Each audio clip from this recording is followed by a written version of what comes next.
안녕하십니까. 한인부 수요예배 나오신 여러분들을 주님의 이름으로 환영합니다. 우리 이 시간에 같이 예배를 위해서 각자의 마음을 준비하면서 기도하면 좋겠는데요. 우리 시간에 기도하기 원합니다. 하나님께서 우리 예배 가운데 함께하여 달라고 주님께서 우리의 분주한 마음을 하나님께서 인도해 주십시오. 하나님, 우리가 세상에 바쁜 그러한 것들을 이 시간 계속 마음에 두지 않고 이 시간 주님 앞에서 온전한 예배를 드리게 해주시옵소서. 하나님, 우리 예배 가운데 함께하여 주십시오. 주님, 이 예배가 하나님께서 함께하시는, 성령께서 함께하시는 예배가 되게 해주십시오. 하나님, 우리가 그 가운데서 주님의 말씀을 듣기 원합니다. 하나님, 우리가 주님의 선하심을 기억하고 주님의 신실하심을 기억하기 원합니다. 우리가 하나님을 높여 예배할 수 있는 시간 되게 달라고 같이 각자의 마음을 준비하면서 기도하면 좋겠습니다. 다시 기도하시겠습니다.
우리 몸이 불편하지 않으시면 다 같이 일어나서 같이 찬양 드리면 좋겠습니다.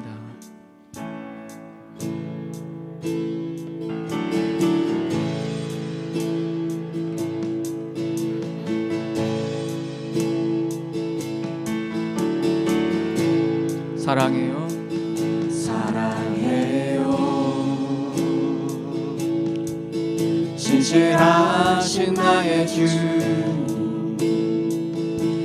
나의 삶 주님 안에 있네. 눈을 뜨는 아침부터 나 잠들기까지 오선하신 주를 노래하리.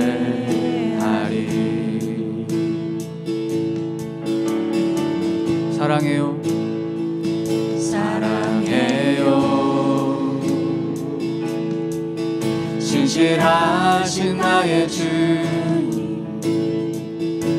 나의 삶 주님 안에 있네. 눈을 뜨는 아침부터 나 잠들기까지 오선하신 주를 노래하리. 신실하신 나의 주,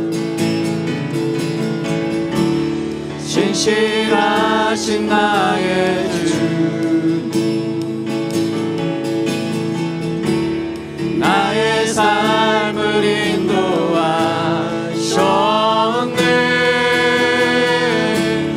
나의 모든 호흡 다해 선하신 주를 노래하리. 아멘. 사랑해요, 나를 인도하신 주님.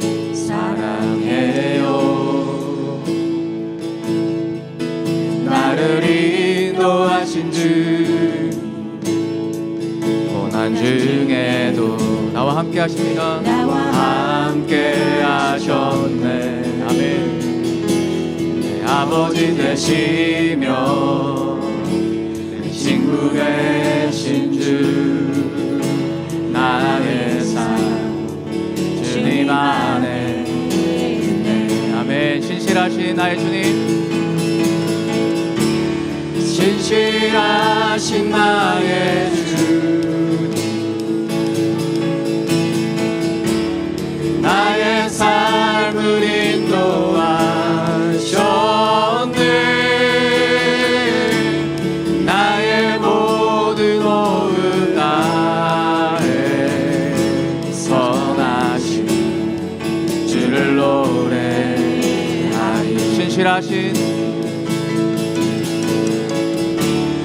신실하신 나의 주님, 나의 삶을 인도하셨네. 나의 모든 오후 다해 선하신 주를 노래하리. 주님의 선하심이, 주님의 선하심이 날 인도하시네. 주님의 선하심이 날 지켜주시네. 주께 엎드려 나의 모든 삶 주님께 드리네. 주님의 선하심이 날 인도하시네. 주님의 선하심이, 주님의 선하심이 날 인도하시네. 아멘. 주님의 선하심이 날 지켜주시네. 주께 엎드려 나의 모든 삶 주님께 드리네. 주님의 선하심이 날 인도하시네.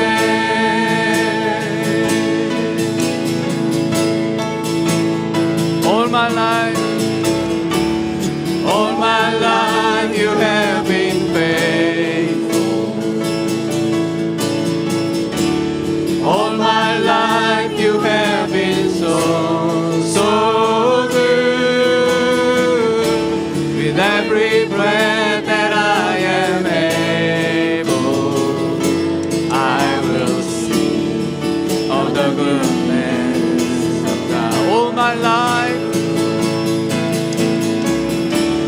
all my life you have been faithful. Amen. All my life you have been so, so good. With every breath that I am able, I will sing of the goodness of God. 신실하신 나의 주님, 신실하신 나의 주님, 나의 삶을 인도하셨네.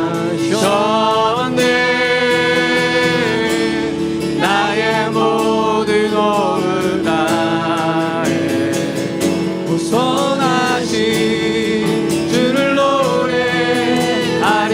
주님의 선하심이,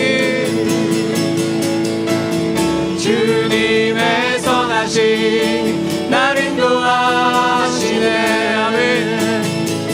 주님의 선하심이 날 지켜주시네.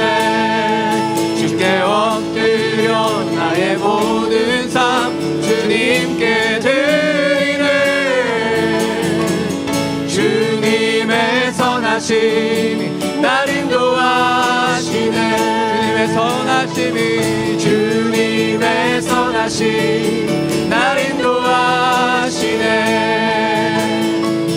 주님의 선하심이 날 지켜주시네. 주께 엎드려 나의 모든 삶 주님께 드리네.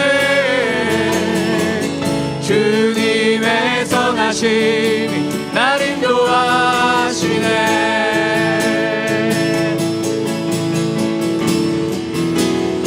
다 주의 크신 이름 높이며, 주의 크신 이름 높이며, 아멘. 우리에게 행하신 위대한 일 감사하네. 오 주의 진실하신 그 사랑, 온 땅과 하늘 위에 계셔 홀로 영원하신 이름. 다 주의 이름 높이며, 주의 크신 이름 높이며,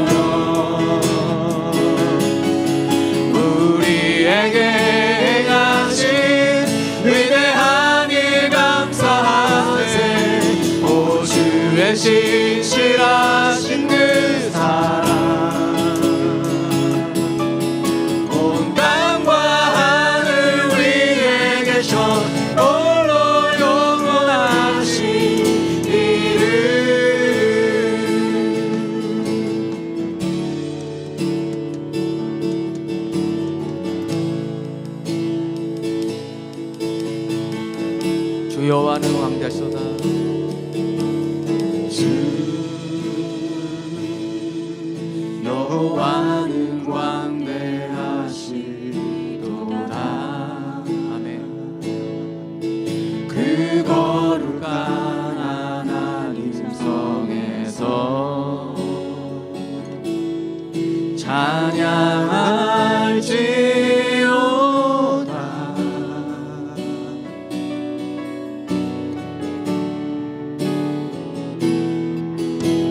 주 승리 우리에게 주셨도다. 아멘. 모든 원수 물리치셨네. 엎드려 절하세. 아멘. 엎드려 절하세. 다 주의 크신 이름 높이며 우리에게 행하신 위대한 일 감사하세. 오 주의 신실하신 그 사랑 온 땅과 하늘 위에 계셔 홀로 영원하신 이름.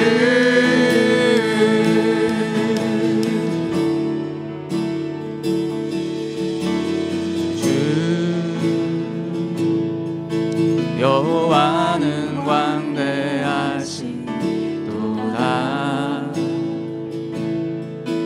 그 거룩한 하나님 성에서 우리 그분을 찬양합시다. 찬양할지어다.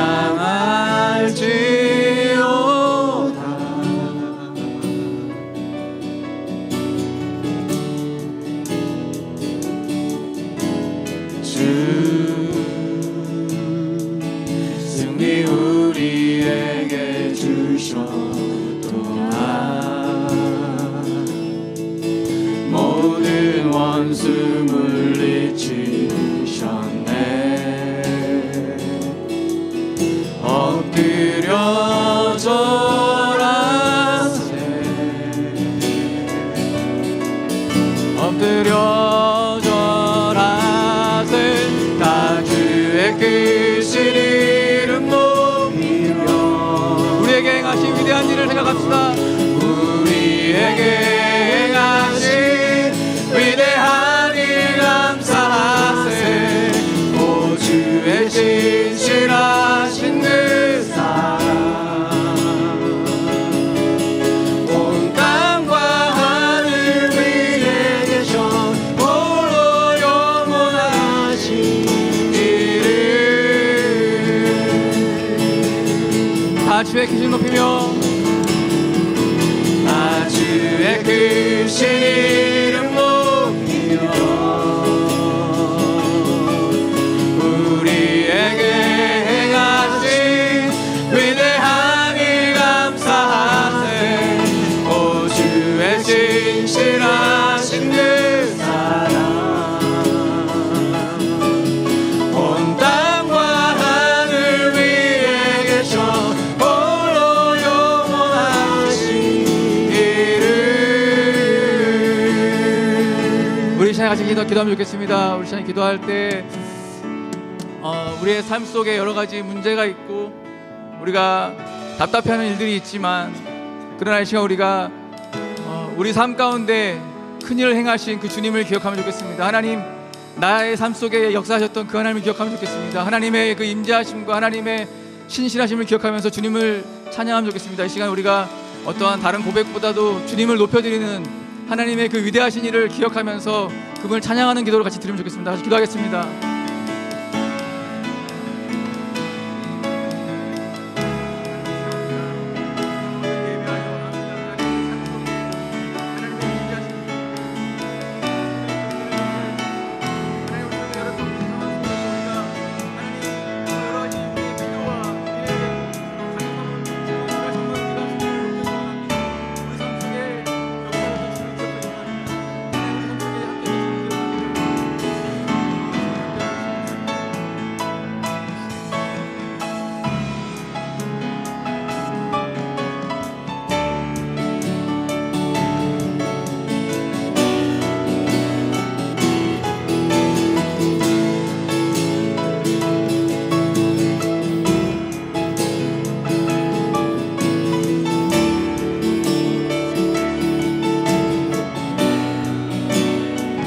다시 한번 고백합시다. 다 주의 기름이며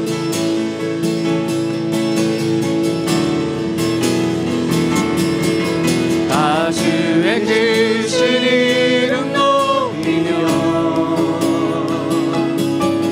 우리에게 행하신 위대한 일 감사하세. 오 주의 신실하신 그 사랑 온 땅과 하늘 위에 계셔 홀로 영원하신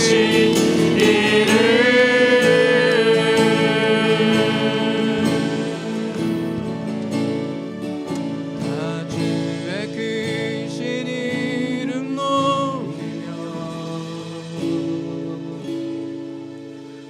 우리에게 행하신 위대한 일 감사하세. 오 주의 신실하신 그 사랑 온 땅과 하늘 위에 계셔 홀로 영원하신 이름.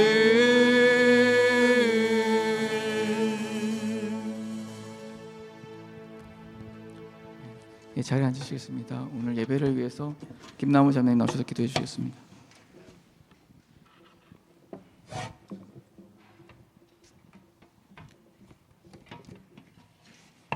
기도하시겠습니다.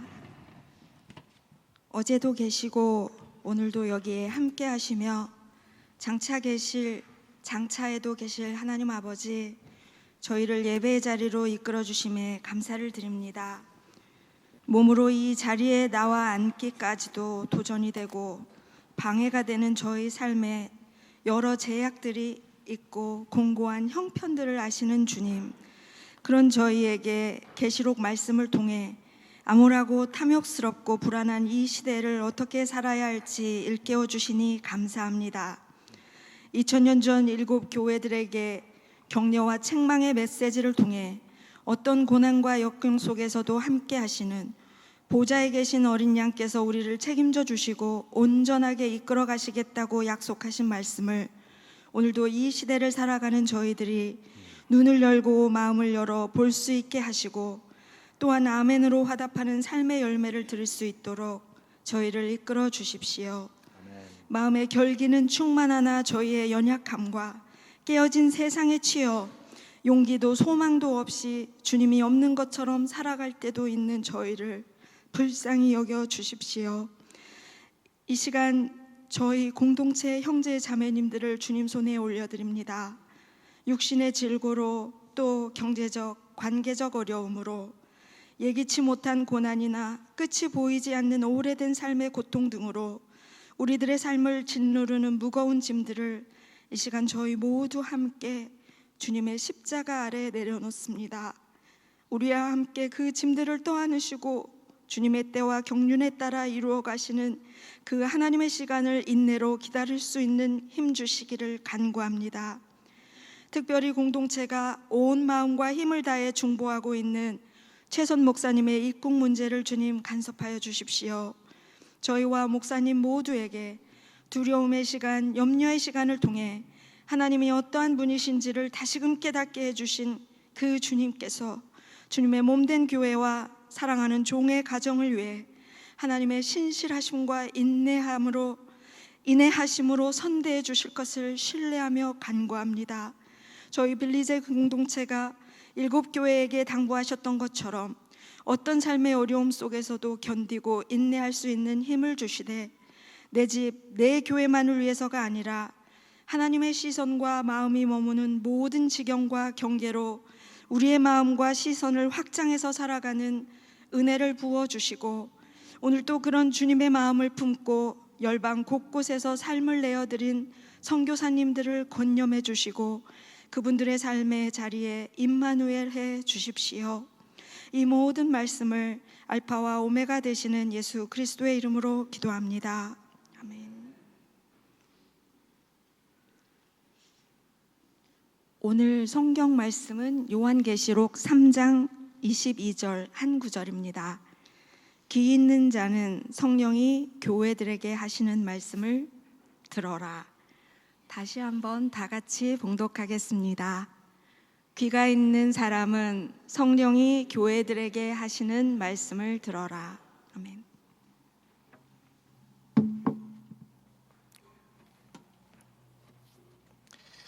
예, 감사합니다. 저는 우리 교회에서 그 1년에 한 번씩 작년에는 한국에 갔었고 이번에는 그 센트럴 아메리카, 그러니까 엘살바도르하고 과테말라에 지난 주일까지 주일날 밤까지 갔다 잘 돌아왔습니다. 열심히 그 선블락 발랐는데 그래도 좀 뜻하지 않게 버스에서 잠이 드는 바람에 그 창문을 열어놓고 완전히 쬐는 바람에 이렇게 얼굴이 확 타버렸습니다. 그래서 그래도 너무나 좋은 시간 가지고 왔고요. 가 있는 동안에 또 이렇게 기도해 주셔서 너무 감사드리고요. 자, 우리가 이제 제가 지지난 주까지 우리 요한계시록 이제 1장부터 시작해서 3장까지 마지막 라오디게아 교회까지 다 이제 묵상을 해 보았습니다. 이 세 장을 묵상하는 동안에 제가 뭐 여기에 이제 원고도 썼고 여러 가지 이제 많이 강의도 하고 그랬지만 이번에 또 이렇게 다시 한번 우리 이 KF에서 이렇게 쭉 같이 보면서 또 많이 새로운 것들도 깨닫게 되고 회개하게 되었습니다. 그래서 오늘은 이 7교회에 주어진 메시지들을 한번 종합하고 정리해서 성령께서 교회들에게 하시는 말씀을 같이 듣는 그런 시간을 가지면 좋겠다고 생각해서 이렇게 말씀을 준비해 보았습니다. 이 7교회에 전해진 말씀들을 전체적으로 보면 어떤 공통적인 구조를 갖고 있는 것을 우리가 발견하게 되는데요. 잘 들리시죠? 네, 오케이.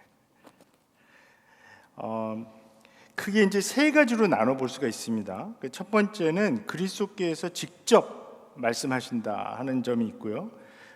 두 번째는 그리스도께서 격려와 책망을 주시는 그 내용을 볼 수가 있습니다. 그리고 맨 마지막에 오늘 3장 22절에도 마지막으로 한 번 더 강조를 하지만은 귀가 있는 사람들은 들을 것을 명령하시고 그리고 이기는 사람들에 대한 약속이 들어 있습니다. 그런데 이것을 좀 더 자세하게 분석해 보면 전체적으로 7 요소가 공통적으로 나타나는 것을 볼 수가 있는데요. 첫 번째는 교회의 심부름꾼에게 하시는 말씀으로 시작을 합니다. 여기서 심부름꾼으로 우리 세 번역에서는 번역했는데 원어로 보면 이제 앙겔로스거든요. 그래서 이거를 천사 에인절로 번역할 수도 있고 아니면 메신저 어떤 메시지를 전하는 사람으로 번역을 할 수가 있는데요.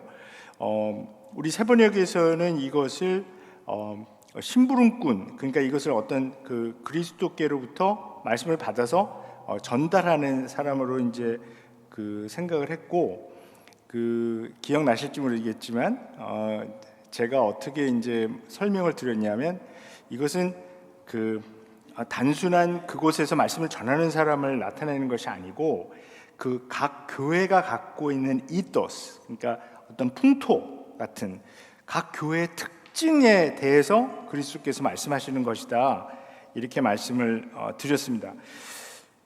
그리고 두 번째 요소는 대부분 이제 1장 12절부터 20절에 그리스도를 본 환상이 이제 적혀 있는데 거기에서부터 가져온 그런 그리스도를 묘사하는 말들로 그리스도가 묘사되어 있습니다.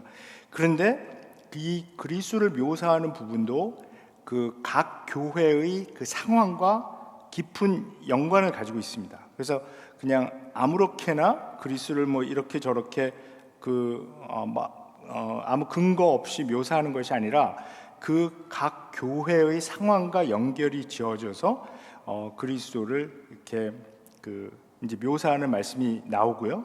세 번째는 이제 칭찬이 주어지는 경우가 있습니다. 그런데 라오디게아 교회만이 이 칭찬을 받지 못했습니다. 다른 6교회는 그래도 칭찬을 받은 부분들이 있습니다. 그리고 네 번째는 책망을 주십니다. 근데 이제 서머나 교회하고 빌라델피아 교회를 제외한 5교회들이 이제 책망을 받았습니다. 그리고 5번째는 권면, 경고, 그러니까 도전을 해주시는데요. 이렇게 회개해라. 또 이렇게 하지 않으면 뭐 큰 재난이 닥칠 것이다 이렇게 말씀을 주시고요. 그 다음에 6번째는 이기는 이들, 이분들은 신실한 이들이죠. 충성하는 이들에게 주시는 마지막에 약속이 들어가 있는데 이 약속들은 이제 요한계시록이 점점 진행이 되면서 그 약속들의 구체적인 것들이 이제 하나하나 이제 밝혀지게 되는 그런 구조를 가지고 있습니다. 그리고 마지막 7번째는 성령의 귀를 기울이라라는 권면으로 마치게 됩니다. 이렇게 7 요소로 되어 있는 것도 우연이 아니고 요한이 문학적으로 의도한 것입니다. 그래서 이제 요한계시록에서 반복해서 이 7이라는 요소, 그 숫자도 계속 나오지만은 여러 그 요소들이 이렇게 나옵니다. 그러니까 예를 들어서 이제 5장에 또 7장에 나오지만은 하늘에서 모든 민족과 백성과 언어와 종족 이렇게 4가지로 모든 사람들을 묘사하는 문구가 있거든요. 그 문구도 7번 반복해서 요한계시록 전체에 나옵니다. 그러니까 이런 것들이 아주 의도적으로 완벽한 어떤 그런 completeness 그거를 보여주기 위해서 요한이 요소를 이렇게 장치를 설치해 놨습니다. 그런데 특히 지금 보여드리는 것 중에서 2번에서 그리스도를 묘사하는 이 부분들, 그러니까 1장 12절부터 20절에 그리스도를 묘사하는 부분이 있는데요. 각 교회에게 이 말씀을 주신 분이 어떤 분이라는 것을 먼저 보여준 후에 그 분이 말씀하는 것을 이제 전달하는 건데 여기서 이 말씀이 굉장히 중요합니다. 왜냐하면 요한복음 1장 14절에 보면 그 말씀이 육신이 되어서 우리 가운데 거하셨다라는 말씀이 있거든요.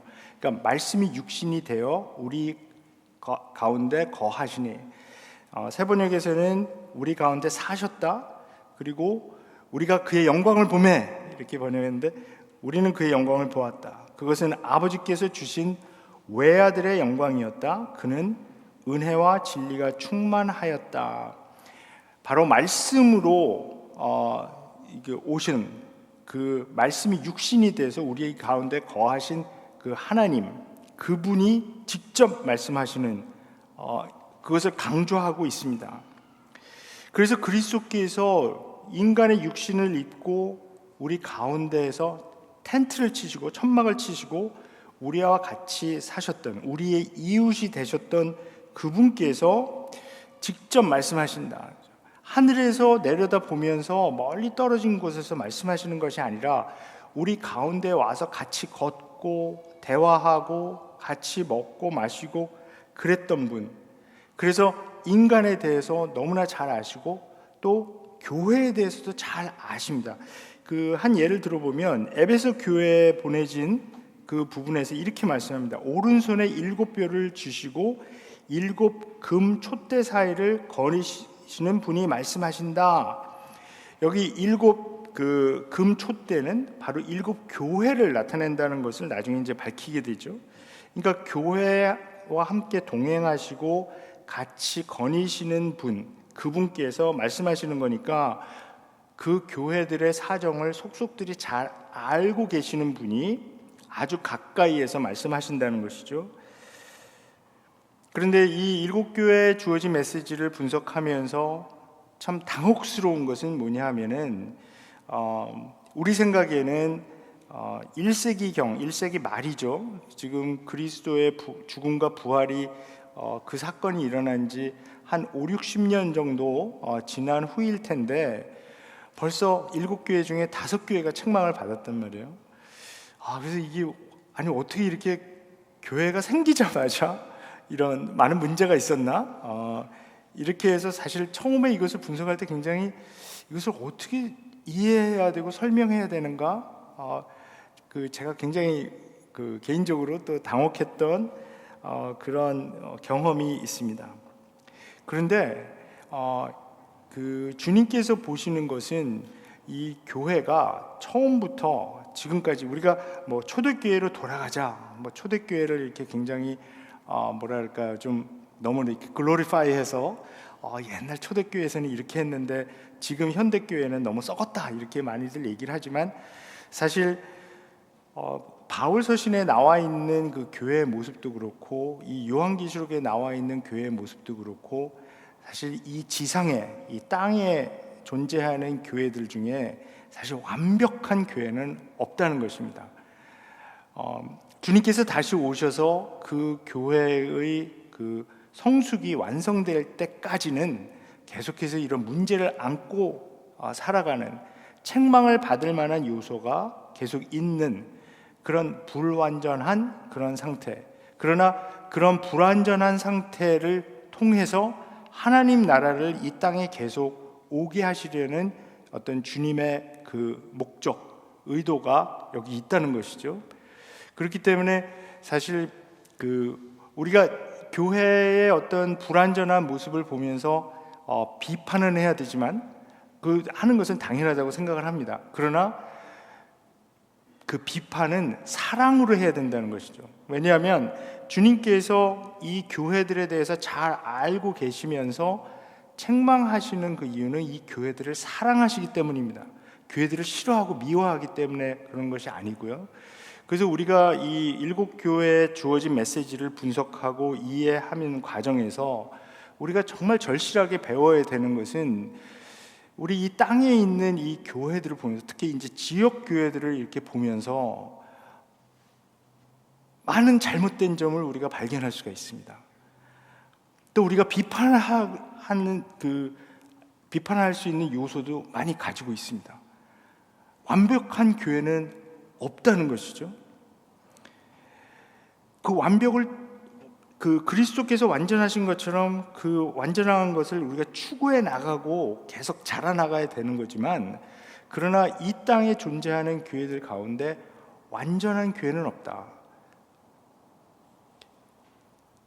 그래서 뭐 그런 얘기 흔히 많이 듣거든요.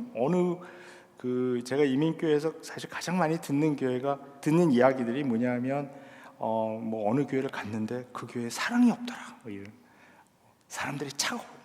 상관도 안 하는 것 같아. 뭐 이런 얘기들 많이 하거든요.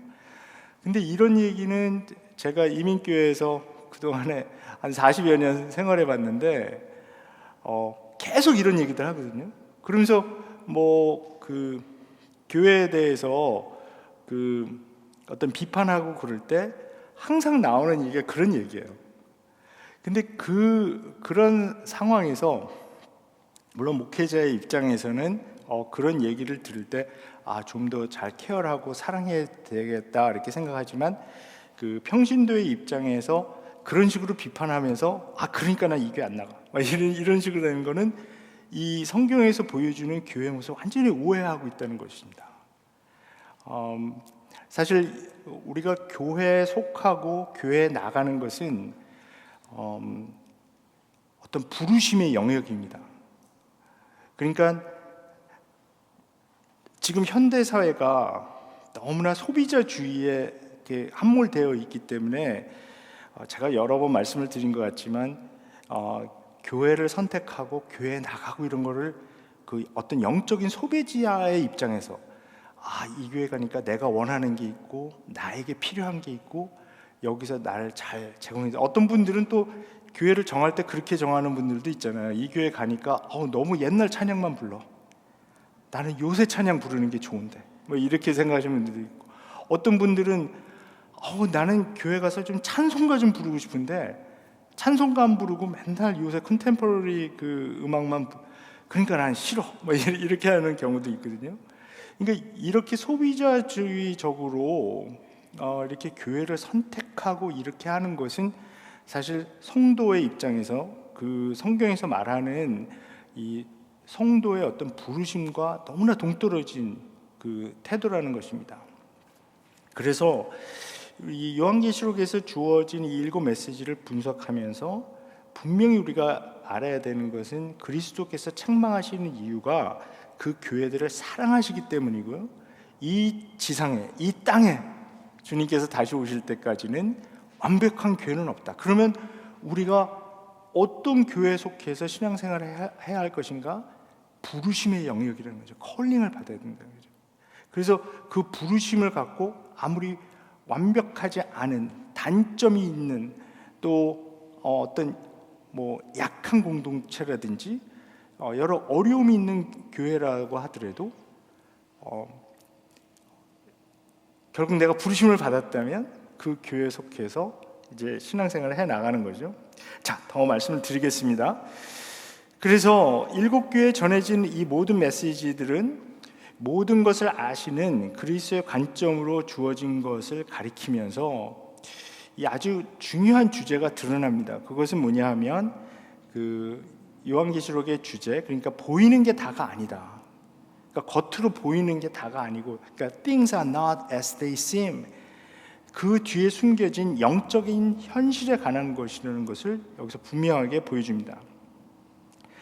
인간적인 눈으로 보며 이해하는 것과 다른 진정한 현실이 있는 것을 이제 보여주는데요. 그것을 이제 벗겨내어서 보여주는 것이 묵시문학의 기능입니다. 그리스도의 관점으로 보았을 때 진정한 영적인 현실이 보입니다. 그러니까 예를 들어 보면 그 세상적으로 보면 이 서머나 교회의 그 모습은 굉장히 아주 궁핍하고 너무 그 고난을 막 당하고 약한 교회로 드러납니다. 그런데 그리스도의 관점으로 보면 이 서머나 교회는 굉장히 부유한 교회, 부요한 교회다. 마찬가지로 라오디게아 교회는 이 자기들이 부족할 게 없다라고 생각하고 부요하다고 생각하지만 그리스도의 관점으로 보았을 때 사실 가난하고 헐벗고 눈이 멀고 너무 비참한 상태라는 겁니다. 또 사대교회 같은 경우는 살아있다는 이름은 있으나, 그러니까 그 명성이 있었겠죠. 유명한 교회였었는데 그리스도의 관점에서 보면 영적으로 죽은 교회다, 이렇게 말씀하시거든요. 그리스도의 관점에서 보았을 때 이 교회들이 가지고 있었던 문제들이 하나하나 드러나게 됩니다. 그래서 격려와 책망을 받게 됩니다. 현재의 상황도 마찬가지라고 생각합니다. 지금 우리 시대의 교회들을 보면서 우리가 인간적으로 또 세상적인 눈으로 보면 좋게 보이는 교회가 사실 그리스도의 관점에서 보았을 때 너무나 심각한 병이 든 교회가 될 수도 있고요. 그 반대도 될 수 있죠.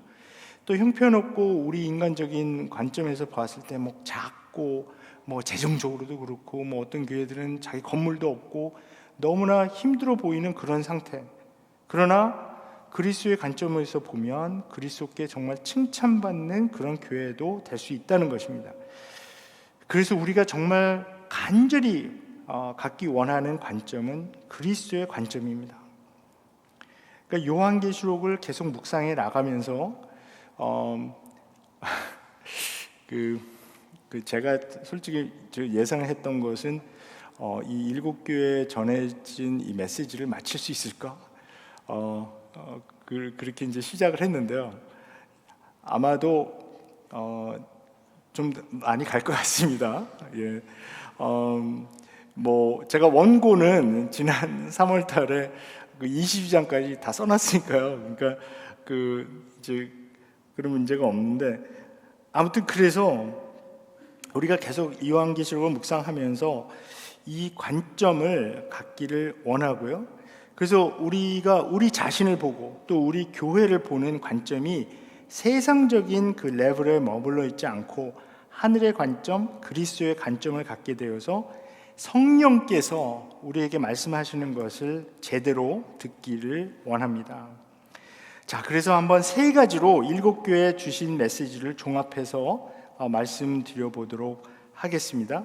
그런데 이 세 가지 포인트는 이 소아시아에 있었던 7교회에게만 주어진 것이 아니라, 제가 반복해서 말씀을 드리지만 이 7이라는 숫자, 7이라는 숫자가 완전함을 나타내기 때문에 모든 교회들, 작게 보면 그 아시아 주에 있었던 교회, 모든 교회들, 또 더 넓게는 로마 제국에 있었던 그 교회들, 또 현대로 생각해 봐도 미국에 있는 교회, 한인 교회들, 또 한국에 있는 교회들, 더 좁게는 우리 빌리지 교회를 이제 포함합니다. 자, 첫 번째 문제는 이 동화의 문제입니다. The problem of assimilation이라고 표현할 수가 있겠습니다.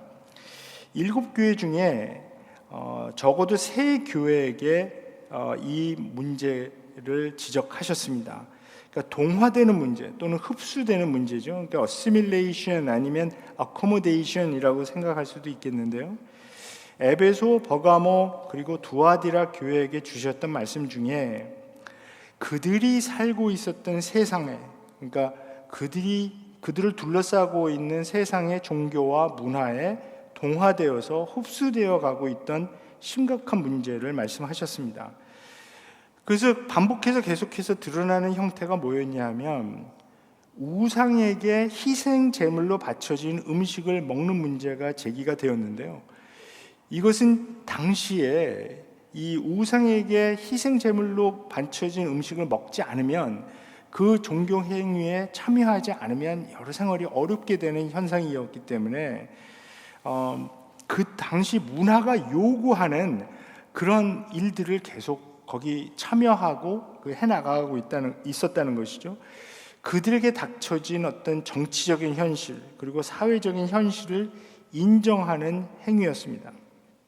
요한은 버가모 교회에게는 발람을 추종하는 자들 또는 니골라당이라고 부르면서 이 문제를 지적했고요. 또 에베소 교회에서도 니골라당이라고 표현을 했습니다. 두아디라 교회에서는 이세벨과 그 추종자 이렇게 표현했는데요. 전부 다 이제 구약에서 가져온 어떤 상징적인 이름들과 그 상징적인 행위를 보여주고 있죠. 이것을 종합해 보면 양다리 영성이라고 볼 수 있는, 그러니까 그리스도를 믿는다고 하면서 그러나 한쪽 발은 그 그리스도를 믿는 쪽에 놔두고 다른 발은 그 세상의 종교, 그 세상에서 원하는 그쪽에 놔두고, 그러니까 양다리 영성이라고 우리가 생각할 수가 있는데, 그 그리스도께서는 이것을 계속해서 영적인 음행이고 간음이라고 일컫습니다. 이것은 우리 지금 성경 통독하면서 이제 그 예언서를 이제 쭉 읽어 나가면서 이것이 굉장히 이제 많이 반복되는 것을 볼 수가 있지 않습니까? 우리가 요 바로 전에 지금 요엘서지만은 그 바로 전에 이제 호세아서 읽지 않았습니까? 호세아서에서 아주 상징적으로 계속 그 호세아에게 그 하나님께서 이제 고멜과 그 결혼해서 사는, 근데 그 고멜이 상징하는 것이 바로 그 성전 그러니까 템플 프로스티튜션인데, 그 상징하는 것이 바로 영적인 그 음행. 이것은 그냥 단순히 어떤 성적인 범죄를 의미하는 것이 아니고요. 영적으로 그러니까 spiritual adultery를 얘기를 하는 겁니다. 그러니까 하나님을 하나님 한 분만 신실하게 따라야 되는데, 하나님 따른다고 하면서도 또 마음은 다른 곳에 가 있는, 자기 필요에 따라서 하나님을 믿기도 했다가 또 다른 것도 또 의지하기도 했다가 하는, 이런 왔다 갔다 하는 양다리 걸치고 사는 그런 모습을 계속 보여줍니다. 제가 이 말씀 드릴 때 이거 뭐 잘 안 된다고 말씀은 드렸지만 그래도 기묘합니다. 이 일러스트레이션, 그러니까 개구리를 그 뜨거운 물에 끓고 있는 물에 던지면 뭐 그냥 튀어나가지만 찬물에 넣고 서서히 열을 가하면 그냥 천천히 헤엄치다가 죽게 된다. 그러니까 우리가 잘 알지 못하는 그런 가운데서 우리를 둘러싸고 있는 문화에 천천히 동화되면서 우리가 세상과 닮아지고 같아지는 것도 느끼지 못한 채 영적으로 천천히 죽어가게 되는 현상, 그것입니다. 근데 주님께서는 우리를 세상으로 보내셨습니다. 주님의 교회는 어떤 산골에 가서 고고하게 세상과 동떨어져서 생활하면서 어떤 수행을 해라 이렇게 하시지 않고요. 부활하신 주님께서 제자들에게 나타나셔서 너희에게 평강이 있을지어다, 아버지께서 나를 보내신 것 같이 나도 너희를 보내노라. 그러니까 아버지께서 아들 예수 그리스도를 이 땅에 보내신 것처럼 나도 너희를 세상으로 보낸다. 그래서 교회가 세상에 속해 있지는 않지만 세상 안에서 계속 존재하도록 이렇게 만들어 놓으셨기 때문에 우리가 이 동화되는 문제, 흡수되는 문제를 해결하는 것이 그냥 이 세상 이 지저분한 더러운 것들 다 버리고 나 혼자 그냥 산으로 올라가서 돌을 닦겠다 하는 것으로 해결되지 않는다는 것이죠. 이 세상에서 빛과 소금의 역할을 하면서 세상과 다르게 살아가는, 이것이 굉장히 도전적인 것인데요. 에베소 교회에서는 이 현상이 처음 사랑을 버린 것으로 나타나게 되었습니다. 그러니까 세상과 동화되면서 나타나는 어떤 현상이 이 사랑의 문제라는 것이죠. 이 사랑의 문제는 첫 번째는 하나님을 사랑하는 것과 이웃 사랑하는 것, 이 두 가지 면이 같이 나타나는 것인데요. 하나님을 사랑하는 것을 잃어버렸다라고 하는 그 묘사가 가리키는 것은 하나님의 일에, 영적인 일에 별로 흥미를 느끼지 못하게 되는 것이죠. 그러니까 어떤 분들은 보면 그 세상 일에는 너무너무 막 흥분하고 막 열정이 있고, 그런데 하나님의 일에는 뭐 별로 그렇게 열정이 생기지 않는. 근데 이런 현상은 우리가 크게 이제 아주 기본적으로 두 가지 현상으로 나타납니다. 하나는 하나님의 말씀에 대한 어떤 관심, 흥미 이런 것이 점점 없어지는 거죠.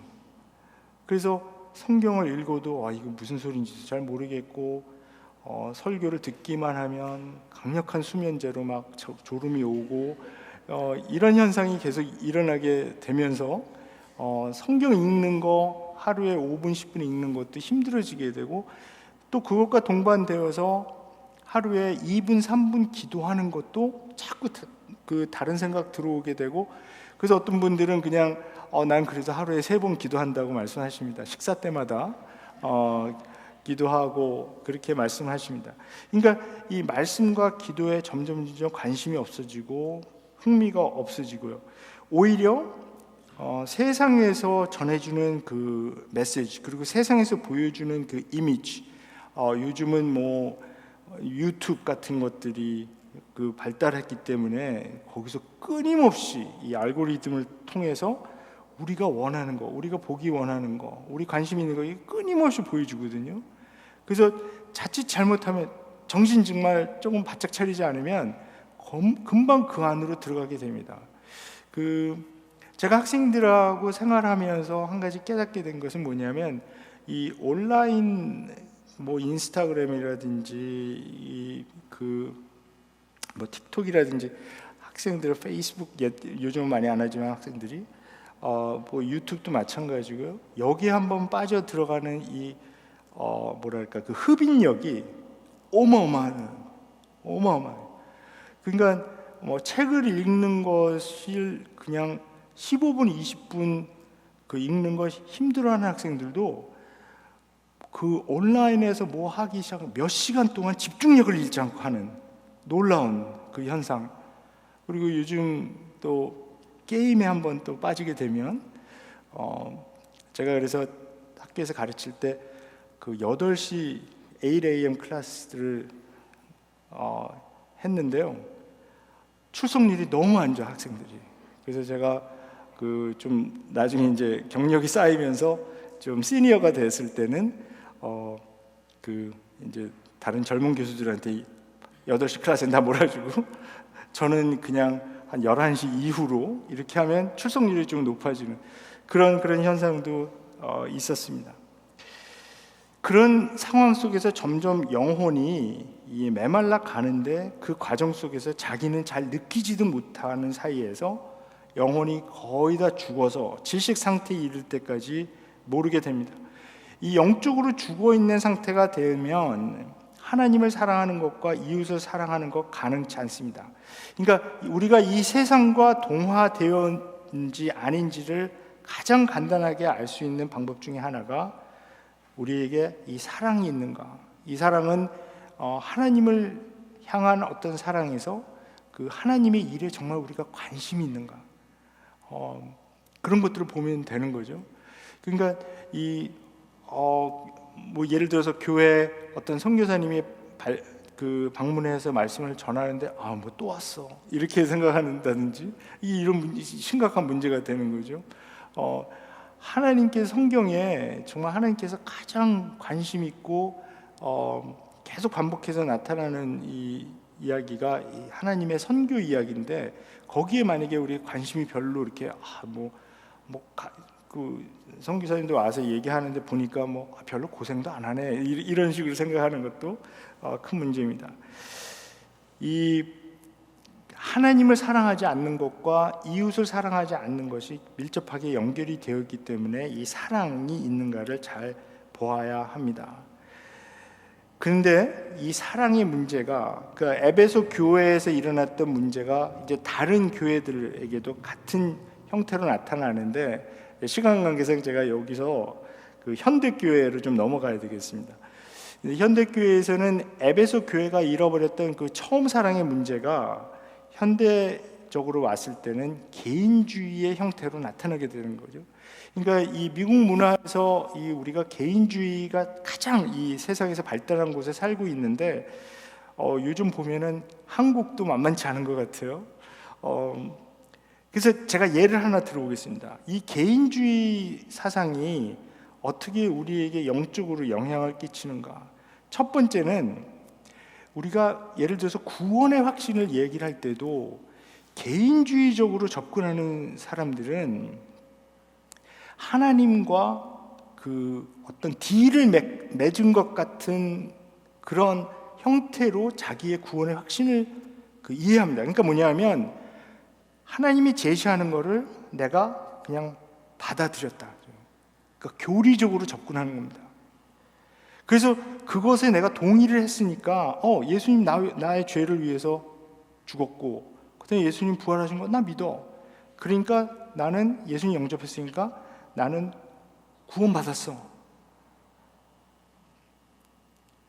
그런데 사실 성경에서 말하는 구원의 확신은 그런 어떤 교리적인 것이나 아니면 계약적인 것이 아니라 하나님과의 깊은 사랑의 관계에서 우러나오는, 내면에서부터 우러나오는 그런 확신입니다.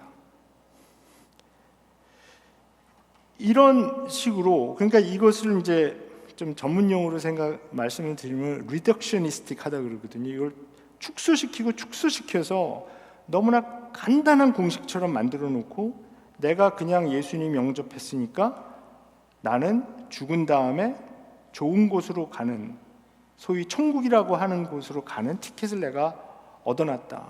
사후 보험을 내가 들어놨다라고 생각하는 거죠.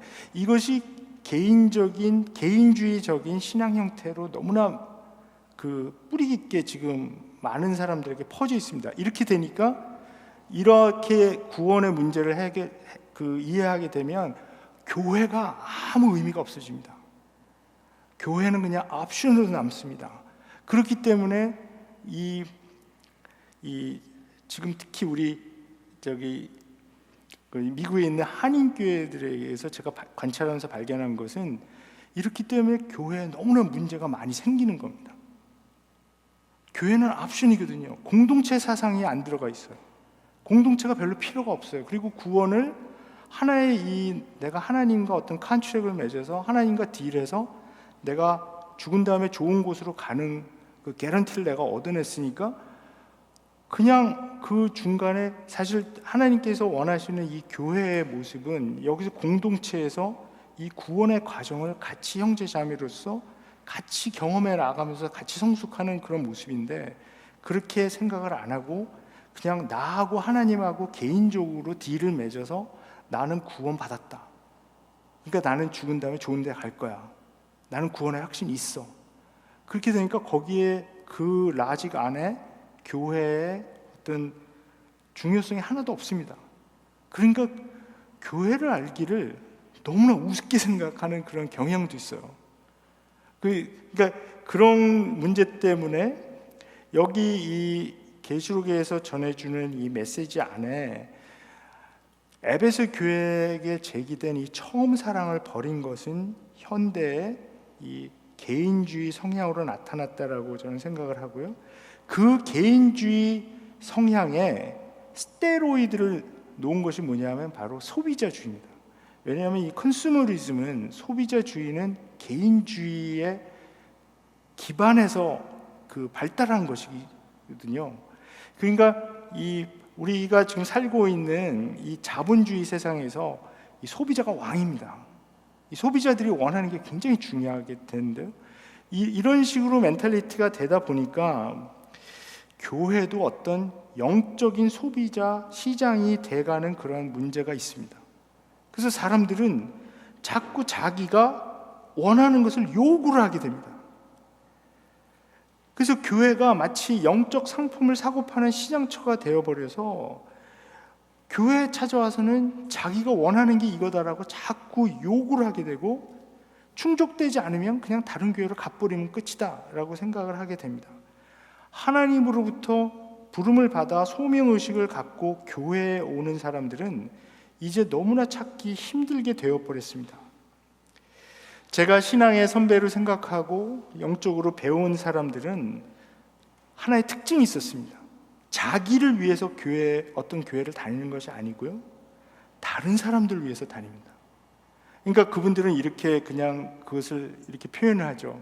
내가 하나님 사랑하기 때문에 이 교회에 문제가 많지만 나 이 교회 다닌다, 이렇게 표현하지만 사실 행동하시는 것들을 제가 보고 배운 것은 자기의 어떤 영적 베네핏을 위해서 교회를 다니는 것이 아니라 다른 사람들의 베네핏을 위해서 타인 중심으로 교회를 다닌다는 거죠.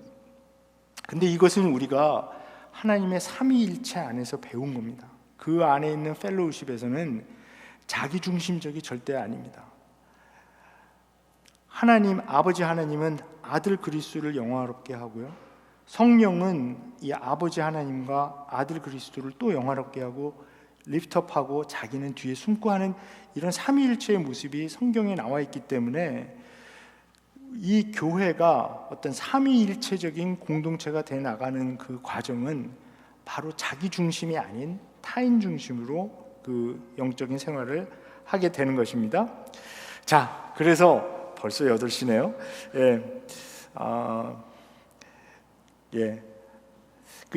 근데 이게 제가 요거 하나만 간단하게 나누고, 요번에 센트럴 아메리카 출입에서 뭐 나눌 게 많이 있지만 이제 과테말라에 가서 이제 마야 문명이 있었던 그곳을 이제 방문하게 되었습니다. 그런데 거기에서 아주 굉장히 오래된 교회 2군데를 방문을 하게 되는데요. 1545년도에 이제 스페인에서 왔던 그 선교사님들이 세웠던 그 교회가 아직도 이제 서 있는 그런 모습인데, 지금은 완전히 그 시장 한 가운데 아직도 서 있습니다. 근데 안내하시는 분이 이렇게 설명합니다. 이 세월이 오래 지나면서 기독교와 마야 종교와 그리고 자본주의가 섞인 그런 혼합주의 형태가 돼버렸다. 그래서 이게 무슨 뜻인가 하고 그 교회 안에 들어가 봤더니 정말 건물은 교회 건물인데 그 안에는 마야 종교에서 했던 어떤, 간단히 말씀드리면 기복주의 행태죠. 그러니까 자기 가족 숫자를 맞춰서 촛불을 켜놓고 거기다가 이제 꽃 같은 거를 이렇게 뿌리고 거기다 물도 뿌리고 그러면서 무릎을 꿇고 그 교회를 무릎으로 왔다 갔다 하면서 뭔가 중얼중얼 이렇게 기도하는 거죠. 근데 그게 이제 그 아주 오래된 전통으로 이렇게 이제 자리 잡혔기 때문에 그 교회 안으로 들어갔는데 저뿐만이 아니라 많은 분들이 굉장히 어떤 그 영적으로 막 굉장히 헤비하고 막 너무나 어둡고 한 그런 것을 이제 경험하게 됐습니다. 우리가 하나님에 대한 그 사랑, 또 이웃에 대한 그 사랑을 잘 지켜내지 못하면 혼합주의 형태로 확 이제 이제 들어가게 됩니다. 예. 자, 그래서 첫 번째 문제는 그거고요. 두 번째 문제는 이제 안주하는 문제입니다. 그러니까 현 상태에 만족하는 문제인데요. 그러니까 사실 첫 번째 문제하고 관련이 있는 겁니다. 그러니까 영적으로 나태해지는 거죠. 이 교회의 위기가 너무나 나태해진 문화적인 그리스도인들이 많이 있기 때문에 생긴 것이다라고 지적합니다. 그래서 사실 이 문제는 라오디게아 교회에게 많이 제기가 되었습니다. 너무나 많은 분들이 경건의 모습은 있지만 경건의 능력은 없는 그런 삶을 살고 있습니다. 어떤 분이 이렇게 얘기를 하더라고요. 만약에 크리스찬으로 사는 것이 범죄라고 한다면 너무나 많은 분들이 증거 불충분으로 기소되지 않을 것이다. 그러니까 그리스도를 따르는 어떤 열정보다는 현실에 적응하고 안주하는 모습, 대충 믿는 것, 그런 문제를 제기하셨습니다. 영적으로 갈급함이 우리가 없다면, 그래서 이 정도면 됐다라고 생각하면 영적으로 심각한 문제가 있는 것입니다. 마지막으로는 고난의 문제가 제기되었습니다. 여러 교회들이 힘들게 고난을 겪으며 지나가고 있었습니다. 그런데 아주 중요한 문제가 뭐였냐 하면 이 고난에서 사람들은 전부 다 빨리 벗어나기를 원했지만 그리스도께서는 계속 당장 건져내겠다고 말씀하시지 않고 그 안에서 견디고 이기게 해주겠다라고 말씀하시는 것을 우리가 보았습니다. 따라서 우리가 이 문제도 사실 우리가 살고 있는 문화와 관계가 있는 건데요. 지금 미국에서 그 정의하고 있는 어떤 해피니스, 행복이라는 것이 고통이 없는 상태, 어려움이 없는 상태로 자꾸 규정을 해놨기 때문에 그리스도인들도 조금 어려움이 생기고 힘든 일이 생기고 이렇게 되면 하나님 나 사랑하지 않고 하나님이 나를 그냥 포기하셨나? 이렇게 잘못 오해되는 경우가 많이 있습니다. 근데 이 일곱 교회 주신 메시지들을 자세히 보게 되면 하나님께서 그리스도께서 우리가 어려운 일 당하고 고난 당하는 거 다 아시지만 그 해결책이 그 고난에서 바로 끄집어내는 것이 아니라 오히려 그 고난을 이길 수 있는 사람으로 만들어 주시는 것, 그것이 목적이라는 것을 우리가 알게 되었습니다.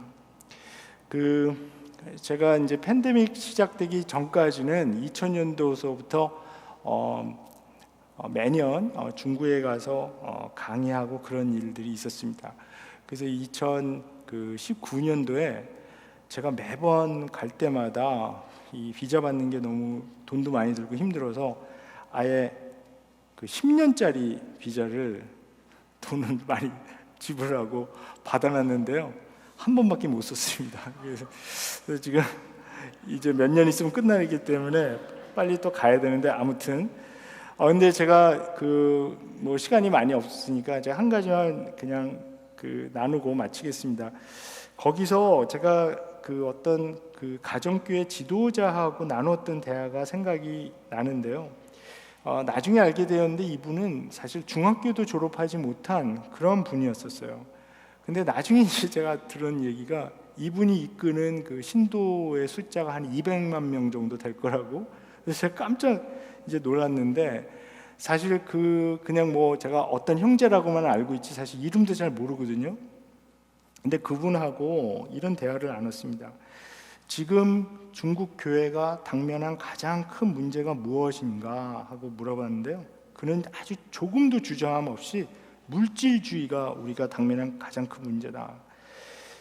그러니까 너무 중국이 경제적으로 막 발전하고 엄청나게 돈이 쏟아져 들어오면서 중국 사람들이 너무나 빨리 변하고 있어서 전에는 복음을 전하면 잘 받아들였는데 지금은 너무나 안 받아들인다. 특히 청두 같은 그 대도시에 사는 젊은 사람들은 돈 버는 거에는 그냥 관심이 있어서 복음 전하기가 너무 힘들다고 그냥 이야기를 계속 하는 거예요.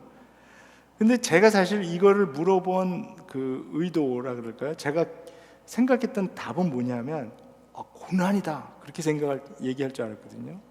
그랬더니 그래서 제가 물어봤어요. 고난은 어떠냐 그랬더니 자기는 이 믿는 것 때문에 감옥도 여러 번 갔고 매도 맞아보고 그랬지만 오히려 이 고난은 우리를 깨어있게 하는 영적으로 도움이 되는 것이기 때문에 이 공산당 정부가 주는 고난과 핍박은 전혀 문제가 없고 그 제가 발견한 것은 이분들이 굉장히 애국자들이에요. 그래서 제가 멋모르고 처음에는 그 강의하면서 막 공산주의를 막 비판하고 막 그랬었거든요. 그때 통역하시는 분이 놀래가지고 나중에 저한테 그러시면 안 된다고. 그래서 이거 공산주의 뭐 정부 막 비난하고 이러는 것은 그 다음에는 하지 않았습니다. 그래서 이 고난의 문제에 대해서는 오히려 영적으로 도움이 된다 이런 것을 제가 들은 기억이 나서 아주 그 감명 깊게 들었습니다. 이 미꾸라지를 잡아서 오랜 시간 동안 운반해야 되는 어부들은 그 미꾸라지들이 잔뜩 들어있는 통에 메기를 한 마리 넣어 놓는다고 합니다. 그러면 미꾸라지들이 바짝 깨어서 한 마리도 죽지 않고 계속 운반하는 기간 동안 살아있다고 합니다. 우리에게 고난이 주어지는 이유는 하나님이 우리를 사랑하시기 때문입니다. 죽도록 어려운 일이 생길 때 오히려 하나님께서는 살아나는 우리를 발견하기 때문입니다. 예, 이제 정말 마쳐야 되겠습니다. 그 일곱 교회를 그 존 스타트 목사님이 이렇게 정리하신 적이 있어요. 그래서 제가 그걸 읽어드리고 마치겠습니다. 그 진정한 교회의 7가지 요소는 첫 번째 사랑입니다. 두 번째는 고난이 있는가? 세 번째는 진리를 소화하는가? 네 번째는 거룩함. 그리고 다섯 번째는 진정성이 있는가? 여섯 번째는 선교를 하는가? 그리고 일곱 번째는 wholeheartedness, 온 마음을 다하는가? 이렇게 정리를 했습니다. 역시 정리의 천재니까요, 그분은. 그래서 너무나 잘 정리를 해주셨는데요. 우리가 이 7교회에 주신 이 메시지를 우리가 잘 묵상하면서 뭐 다른 교회에다 이렇게 또 다른 사람에게 적용하는 것이 아니라 우리 모습을 보면서 우리의 모습 안에 이런 문제가 있다면 회개하고 고쳐나가고 주님께서 원하시는 그런 교회의 모습이 되도록 이렇게 해나가면 되겠습니다. 예, 마치겠습니다. 기도하겠습니다. 하나님 아버지 감사합니다. 저희를 긍휼히 여기셔서 내치지 마시고 저희들이 부족한 모습이지만 그러나 그리스도의 죽음과 부활을 기초로 세워진 이 하나님께서 사랑하시는 교회에 속해서 정말 주님의 부르심대로 신앙생활해 나가면서 주님께서 이기는 자에게 마지막으로 약속하셨던 그 하늘의 신령한 복을 받는 저희들이 다 될 수 있도록 주께서 도와주시옵소서. 감사드렸고 예수님의 이름으로 기도합니다. 아멘. 예, 우리 말씀 생각하면서 죽임 당한 그 어린 양 찬양하겠습니다.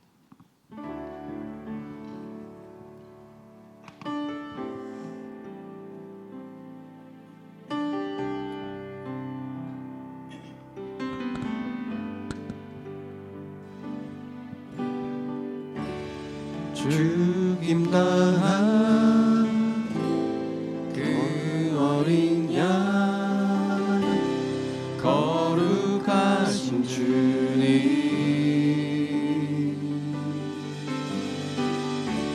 새 노래로 보좌에 계신 주님을 찬양 죽임 당한 그 어린 양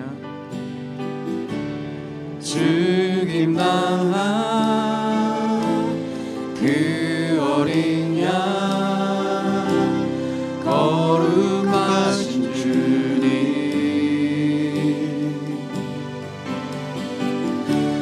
새 노래로 보좌에 계신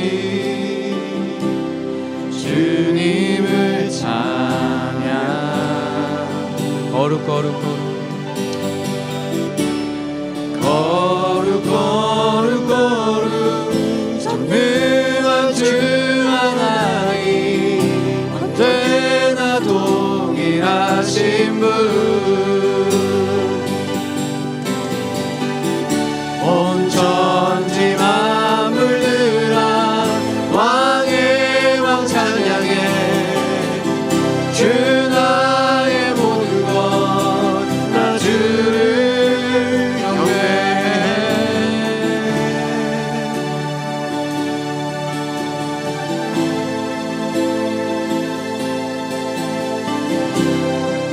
죽임당한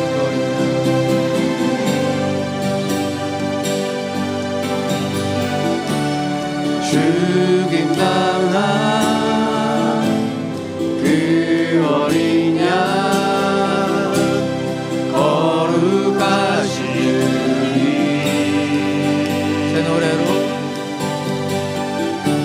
새 노래로 보좌에 계신 주님을 찬양 죽임당한 그 어린 양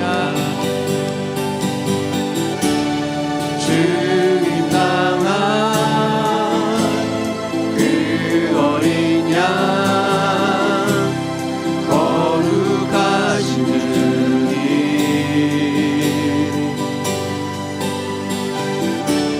새 노래로 보좌에 계신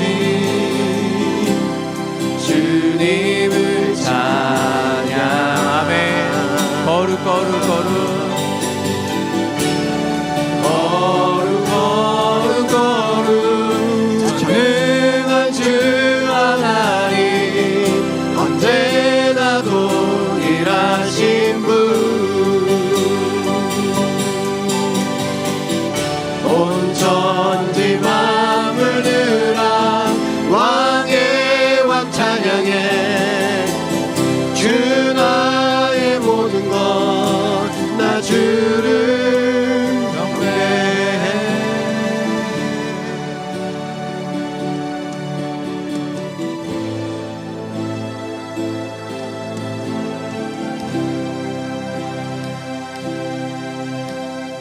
마치도록 하겠습니다.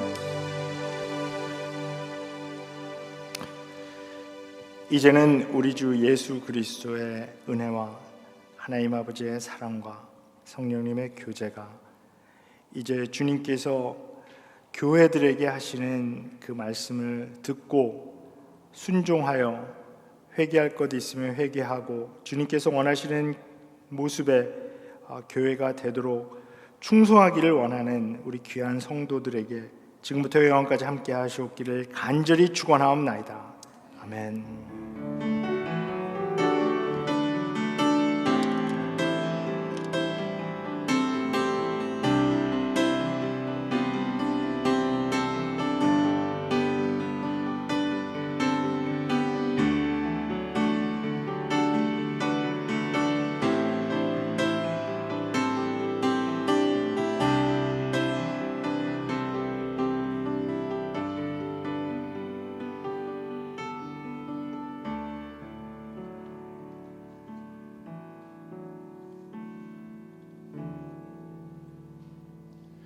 안녕하세요.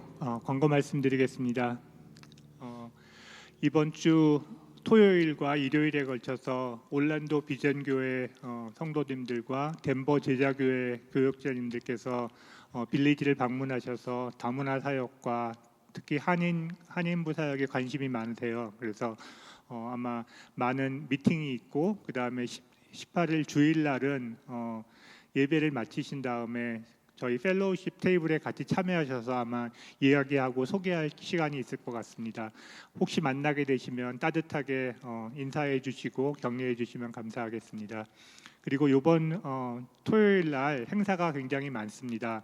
17일 날 토요일 아침에는 8시 반부터 3시 반까지 이곳 채플에서 여성 자매들 리트릿이 있습니다. 그리고 또 아침 8시부터 10시까지는 콜롬비아 룸에서 남성부 조찬 모임이 있게 되겠고요. 17일 날 아침 또 부터는 그 윌라멧 룸에서 그 아까 그 말씀드렸던 올란도 분들과 또 덴버 교회 분들이 같이 만나서 미팅이 있게 되어 있습니다. 잠깐 뒤에 걸로 보여주실까요? 2번. 예. 그 다음에 6월 1일 날 주일 날은 예배 마친 후에 12시부터 2시까지 콜롬비아 룸에서 DNA 리더들 한 해 동안의 그 봉사와 헌신에 감사드리는 런치 모임이 있습니다. 특히 이번 모임에서는 댄 크로포드가 이제 DNA 사역을 내려놓으시고 시니어 사역으로 옮겨가게 되셔서 감사드리는 특별한 시간도 있을 것 같습니다. 많은 리더분들 꼭 좀 참여해 주시면 감사하겠습니다. 그리고 그 마지막으로 이번 주일부터 그 수요 예배 DNA 가이드 기도 제목이 모두 새로운 앱에만 포스팅되게 되어 있습니다. 이제 기존에 쓰시던 옛날 앱은 더 이상 업데이트가 안 될 것 같으니까 아직 업데이트를 안 하셨으면 새로운 앱으로 옮겨가 주시면 감사하겠습니다. 여기 들어가 보시면 처음에 로긴이 필요하실 거예요. 그래서 아마 아직 가입이 안 되신 분은 그 이메일 어드레스하고 패스워드를 넣어주시고 가입을 하시면 사용하실 수 있습니다. 그리고 밑으로 쭉 내려가시면 제일 밑에 쪽에 그 펠로우십 리소스라고 되어 있고요. 거기에 들어가시면 수요 예배, 기도 제목, 그리고 DNA 가이드가 다 포스팅되어 있습니다. 꼭 한번 봐주시고 새로운 앱으로 다시 사용해 주시면 감사하겠습니다. 밖에 다가가 마련되어 있으니 꼭 친교 나누고 돌아가시기 바랍니다. 안녕히 돌아가십시오.